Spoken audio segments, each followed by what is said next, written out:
ဒီဓာတ်ပုံကနေဒီလိုတွေဖြစ်သွားတယ်โอเคကျွန်တော်အခုဒီဗီဒီယိုလေးမှာပြောချင်တဲ့အကြောင်းကတော့ဓာတ်ပုံကနေဗီဒီယိုပုံစံအနေနဲ့ပြောင်းတဲ့ AI အကြောင်းလေးဖြစ်ပါတယ်အဲ့တော့အဲ့ဒီ AI ကိုစမ်းကျင်နေဆိုရင်တော့အောက်မှာ link လေးရှိပါတယ်အဲ့ဒါကိုနှိပ်ပြီးတော့ဝင်ကြည့်လို့ရပါတယ်ကျွန်တော်ခုနကပြသွားတဲ့ဓာတ်ပုံကနေမှဗီဒီယိုပြောင်းသွားဖို့ဆိုလို့ရှိရင်ကျွန်တော်တို့အရင်ဆုံးဓာတ်ပုံတော့လိုတာပေါ့နော်အဲ့တော့ဓာတ်ပုံကတော့ကြိုက်တဲ့ဓာတ်ပုံလာပေါ့နော်ကိုပြောင်းကျင်တဲ့ပုံစံမျိုးလေးကိုအဲ့ဒီ AI ထဲမှာတွားရွေးလို့ရတယ်ဟုတ်ပြီအဲ့တော့အဲ့ဒီ AI ကိုကျွန်တော်ရဲ့ကွန်ပျူတာထဲမှာကျွန်တော်ပြပါမယ်လိုက်ကြည့်လိုက်အောင်အခုဆိုလို့ရှိရင်ဒါကျွန်တော်စီမှာမြင်နေရတာပေါ့နော်ဒါကျွန်တော်ရဲ့ဒီ V2 ဆိုတဲ့ဒါ website ဖြစ်ပါတယ်အဲ့ဒီ website AI website ထဲမှာဒါကိုကျွန်တော်တို့လုပ်လို့ရတယ်ပေါ့နော်အဲ့တော့ link တော့ရှိတယ်ပေါ့ link လေးနှိပ်လိုက်ရတယ် okay အဲ့ဆိုရင်ကျွန်တော်တို့အရင်ဆုံးတော့ဒါ create လုပ်ရမှာပေါ့နော်ကျွန်တော်တို့ account ဖောက်ရမယ် account ဖောက်လိုက်လို့ရှိရင်သူမှာဒါ free credit လေးရှိတယ်ပေါ့ free credit ရှိတယ်အဲ free credit နဲ့မှာကျွန်တော်တို့စမ်းလို့ရတယ်ဟုတ်ပြီကျွန်တော်ခုနကတော့ဒီပြောချင်တဲ့ဗီဒီယိုလေးပေါ့နော်အဲ့ဒါကဆိုရင်ကျွန်တော် ဖန်တီးထားတာရှိတယ်ဒီထဲမှာကျွန်တော်ရဲ့ mind creation ကိုနှိပ်လိုက်မယ်နှိပ်လိုက်ကျွန်တော်ဒီမှာအစမ်းလုပ်ထားတာပေါ့နော်အဲ့တော့တစ်ချက်ကြည့်လိုက်မယ်ဆိုရင်ဒါလေးကဒီလိုလေးပြောင်းသွားတာဖြစ်ပါတယ်အဲ့တော့ဒီပုံလေးကျွန်တော်ရဲ့ဓာတ်ပုံတစ်ပုံကိုကျွန်တော်ကထည့်လိုက်တာအဲဓာတ်ပုံကနေမှသူ့ဟာသူ AI ကနေမှ change သွားတာဖြစ်ပါတယ်ဟုတ်ပြီအဓိကကျွန်တော်ကဒီဗီဒီယိုရဲ့အဓိကရွေးချက်ကဘာလဲဆိုလို့ရှိရင်ကျွန်တော်တို့ content creator တယောက်နောက်ခံစကားပြောနဲ့လုပ်ချင်တယ်ဆိုလို့ရှိရင်ကိုကဓာတ်ပုံရှိတယ်ဓာတ်ပုံကို motion အနေနဲ့ပြောင်းနေတယ်ပေါ့နော်အဲ့ဒါကြောင့် AI သုံးလို့ရတယ်ဆိုတာလေးပဲဖြစ်ပါတယ်အဲ့တော့ကျွန်တော်ဒီမှာရွေးချယ်ထားတဲ့ဓာတ်ပုံကတော့ဒီဓာတ်ပုံလေးဖြစ်ပါတယ်ဒါလေးကတော့နော်ဒီလိုဓာတ်ပုံတွေကဘယ်ကရှာလို့ရလဲဆိုလို့ရှိရင် Pinterest လို့ခေါ်တဲ့ app ကနေရှာလို့ရပါတယ် browser မှာလည်းရှာလို့ရပါတယ် Pinterest ကိုမသိလို့ရှိရင် App Store ထဲကိုသွား App Store ထဲမှာ Pinterest လို့ရိုက်ချလိုက်ပြီးရင် Pinterest ကနေမှကိုကြိုက်တဲ့ဓာတ်ပုံရိုက်ချလိုက်เนาะအဲ့တော့ကျွန်တော်ရဲ့ဒီ Pinterest pin page ရှိပါတယ်တစ်ချက်ကြည့်မယ်ဆိုလို့ရှိရင်ဒီ pin page ကဆိုရင်เนาะဒီမှာကျွန်တော်ရိုက်ချလို့ရတယ်ပေါ့เนาะ AI Asian old man walking in the field ပေါ့เนาะဒါကျွန်တော်လိုချင်တဲ့ idea လေးကိုကျွန်တော်အရင်ဆုံး AI မှာရိုက်ချလိုက်တာဖြစ်ပါတယ်Pinterest ထဲမှာပေါ့เนาะရိုက်ချလိုက်တဲ့ခါကျတော့ဒီလိုဓာတ်ပုံတွေအများကြီးကြာလာတယ်အဲ့ဒီမှာကိုကြိုက်တဲ့ဓာတ်ပုံတစ်ပုံကိုက right click နှိပ်ပြီးတော့ save image ပေါ့နော် image လေး save လိုက်မယ် save လိုက်ပြီးလို့ရှိရင်ခုနကတော့ကျွန်တော်တို့ရဲ့ဒီ V2 ဆိုတဲ့ဒီ home page ထဲကိုပြန်သွားလိုက်ပြန်သွားပြီဆိုရင်ကျွန်တော်တို့အမှဘာပုံစံလိုချင်တာလဲပေါ့နော်image ကနေ video ကိုပြောင်းနေတာဆိုလို့ချင်းသူ့မှာဒါဖန်တီးပြီးသားတွေရှိတယ်ပေါ့နော်အများကြီးပဲဒီမှာကောင်လေး2ယောက်ဆိုကောင်လေးနဲ့ကောင်မလေးဆိုရင်လည်းနန်းခိုင်းလို့ရတယ်เนาะWhat? ပြီးဒီလိုလေးတွေပေါ့နော်သူက motion လေးရှိတယ်ပေါ့နော်အဲ့ဒါတွေက ready made တွေရှိတယ်အဲ့ထဲကိုကိုကထည့်လိုက်ရုံနဲ့သူကဆိုပြောင်းပေးတယ်အော် time duration ကတော့4စက္ကန့်ရတော့ okay အဲ့တော့ကျွန်တော်ဒီမှာ image to ပေါ့နော် video ပြောင်းမယ်ပေါ့နော်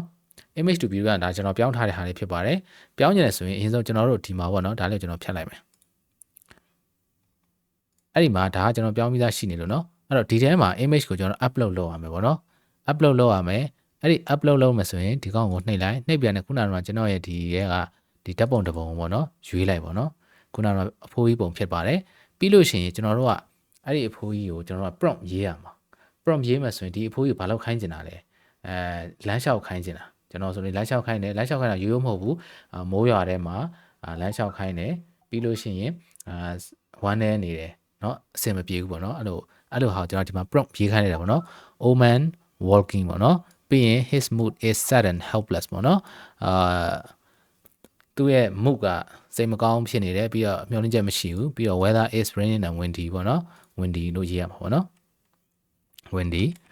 လို့ရေးရမယ်weather ကမိုးရွာပြီးတော့လေတိုက်နေတယ်ပေါ့အဲ့ဒီဟာလေးကိုကျွန်တော်ကဒီအောက်မှာ setting ရှိသေးတယ်ဒီ setting မှာဆိုရင် duration က4စက္ကန့်ရမယ်ဒါကတော့pro feature ဖြစ်မှကျွန်တော်တို့က upgrade လုပ်မှရမှာပေါ့เนาะအဲ့ဒီဟာပြရမယ်ပြီးအဲ့ဒီမှာကျွန်တော် movement ကိုကျွန်တော်ကရွေးလို့ရတယ်ပေါ့เนาะဒီမှာ auto လား small လား medium လား large လားအဲ့ဒီမှာ large ကိုကျွန်တော်ရွေးလိုက်တယ်ဘာကြောင့်ရွေးတာလဲဆိုတော့ကျွန်တော် large လုပ်လိုက်လို့ရှိရင်ဒီဖိုးကြီးကမြန်မြန်လျှောက်သွားမယ်အဲ့တော့4စက္ကန့်ပဲရတာဖြစ်တဲ့အတွက်ကျွန်တော်တို့ကစက္ကန့်8စက္ကန့်တို့10စက္ကန့်တို့ဖြစ်ချင်တယ်ဆိုရင်ဘာလုပ်မလဲဆိုရင်အဲ့ဒီ video ကို duration ဆွဲလိုက်မယ်ပြီးတော့ slow down လုပ်လိုက်မယ် speed ကိုချလိုက်မယ်ဆိုရင်အဲ့ video ရှည်သွားမှာဖြစ်တယ်ဆိုတော့ကျွန်တော်ကဒါ movement ကိုများများလုပ်တယ်ပြီးတော့ speed ချလိုက်မယ်ဆိုရင်နည်းနည်းလေးရှောင်နေမယ်ဒါပေမဲ့အရှည်ကြီးရမယ်ပေါ့အဲ့တော့ကျွန်တော်က10 minutes စာ video ဖန်တီးမယ်ဆိုလို့ရှိရင်10စက္ကန့်စာเนาะပုံ6ပုံလောက်တော့လိုတာပေါ့เนาะ10စက္ကန့်စာပုံ6ပုံလောက်လိုတယ်4စက္ကန့်နဲ့ရတဲ့ပုံကို10စက္ကန့်ဖြစ်နေတယ်ဆိုရင်တော့ duration ကိုတင်ရမှာဖြစ်တဲ့အတွက် slow down ချရင်တော့ရတယ်ပေါ့ဗျာ repeat လည်းလုပ်လို့ရတယ်ပေါ့ဒါကတော့ကိုယ့်ရဲ့ creation မှာမူတည်တယ်အဲ့တော့အရင်ဆုံးကျွန်တော်က ဒီ small နဲ့လောက်တော့ဆိုလို့ရှိရင်သူ့ရဲ့ဒီ generate ပေါ့နော် create ကိုနှိပ်လိုက်ပြီဆိုတာ ਨੇ ဒီမှာဒီဆုံးဒီ result ထွက်တာပေါ့နော်ဒါပေါ့နော်ဒီကောင်အောက်ကကောင်နေလေးသူသွားနေတယ်ဒါ small step လေးဖြစ်တဲ့အတွက်အဲ့တော့ကျွန်တော်အဲ့ဒီအချိန်မှာကျွန်တော်က large ကိုကျွန်တော်ရွေးလိုက်ပြီးတော့ generate ပြန်လုပ်တဲ့အချိန်မှာဒီဖိုးကြီးရဲ့လမ်းလျှောက်တဲ့နှုန်းက speed ကပိုမြန်သွားတယ် okay အဲ့တော့အဲ့ဒီ video ကိုကျွန်တော်ရသွားတယ်ပေါ့နော်